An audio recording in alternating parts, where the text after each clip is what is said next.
పాపులకెల్లను దొరికెడి జీతము నరకము సుమ్మండి.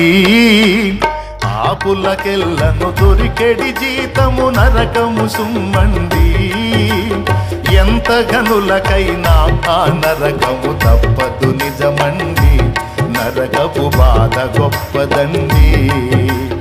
ఎంత గనులకైనా నరకము తప్పదు నిజమండి.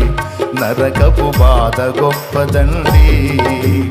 ఓ వినుము సోదరా పరమగురుని బోధ, నమ్మిన తొలగు నరక బాధ. ఇవన్నీ ట్రాష్ అండి, ఇంతే చెప్తారు. నరకం లేదు గిరకం లేదు. ఎవడండి చూసి వచ్చినాడా? రమ్మని నా ముందుకు రమ్మని చూసి వచ్చినోడు ఎవరు నా ముందు వచ్చి చెప్పమను అని వెటకారాలు చేసేవాళ్ళు ఉంటారు. అరే బాబా, అన్ని అవయవాలు, అన్ని చిన్న చిన్న అవయవాలు, పెద్ద పెద్ద అవయవాలు కలిగిన శరీరం నీది. నువ్వు ఎంత పెద్ద బలాఢ్యుడివైనా ఏదో ఒకనాడు నీటి మీద బుడగ పగిలిపోయినట్టు నీ బతుకు పగిలిపోయి రాలిపోతావు. బజార్లో ఫ్లెక్స్ అవుతావు, ఇంట్లో ఫోటో అవుతావు, గోడ మీద పోస్టర్ అవుతావు. నీ బతుకు ఇది. ఎందుకురా నీకు ఎచ్చులు? ఎందుకురా ఎచ్చులు నాయన? ఎందుకమ్మా ఎచ్చులు? ఓవర్ యాక్షన్ ఎందుకు? పెద్ద మేధాలాగా నువ్వే సృష్టికర్తలాగా ఓవర్ యాక్షన్ ఎందుకు? మర్యాదగా చెప్పాడు, ఆలోచించు. నా దగ్గరికి ఒకసారి ఒక వచ్చి, నేను ఇవన్నీ నమ్మనండి, నేను చూస్తే నమ్ముతా, నేను నమ్మను లేకపోతే. చావును నమ్ముతావా అన్నాను. ఆ చావుకుండా ఎవడు ఉంటాడు? అందరూ చేస్తారు. చావును నమ్ముతా, కానీ స్వర్గం నరకం అనేవి నేను నమ్మను. నేను చూడలేదండి, నువ్వు చూడలేదు. చావు అయితే ఉంది కదా. చావకుండా ఎవడు ఉంటాడు? అందరూ చేస్తారు. అంటే ఒక రోజుకు నువ్వు చేస్తావు, నేను చేస్తాను. మన ఇద్దరం తెచ్చాక నువ్వు అన్నీ లేవని నమ్ముతున్నావు కదా. నరకం లేదు, దేవుడు లేడు, స్వర్గం లేదు, అన్నీ లేవని నమ్ముతున్నావు కదా. ఓకే, నువ్వు అట్లా ఫిక్స్ అయిపో.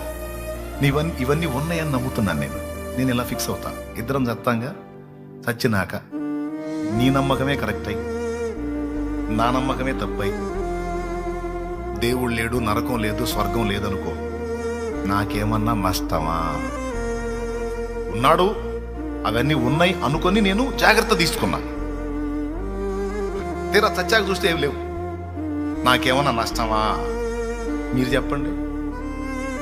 ఉన్నాయని విశ్వసించినోడికి ఏమన్నా నష్టమా?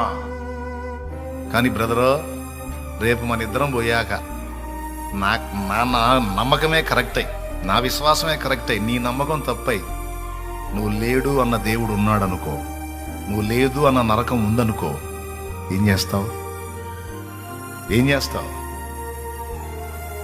నీకు మళ్ళీ అక్కడ దిద్దుకోవటానికి ఛాన్స్ ఉందా? లేదు కదా. కాబట్టి రెండు విశ్వాసాలే. నరకం ఉందన్నది విశ్వాసమే, నరకం లేదన్నది విశ్వాసమే. ఈ రెండిట్లో బెటర్ ఏది? దేన్ని తీసుకుంటే మంచిదని కొంచెం ఆలోచించవా? దీనికి పెద్ద మేధాశక్తి ఏం కావాలా? ఏంది? కొద్దిగా మైండ్ సరిగ్గా పనిచేస్తే చాలు. కాబట్టి నేను నీలాగా వెటకారాలు చేయొచ్చు, కానీ అది చేయటం వల్ల ఉపయోగం ఏముంది? దేవుడు ఉన్నాడని నమ్మాను, తీర్పు ఉందని నమ్మాను, శిక్ష ఉందని నమ్మాను, ఆయన ఆశ్రయిస్తే రక్షణ కూడా ఉందని నమ్మాను. ఈ అహంకారంతో వెటకారం చేసే సరుకంతా రేపు అక్కడ క్యూలో ఉంటుంది.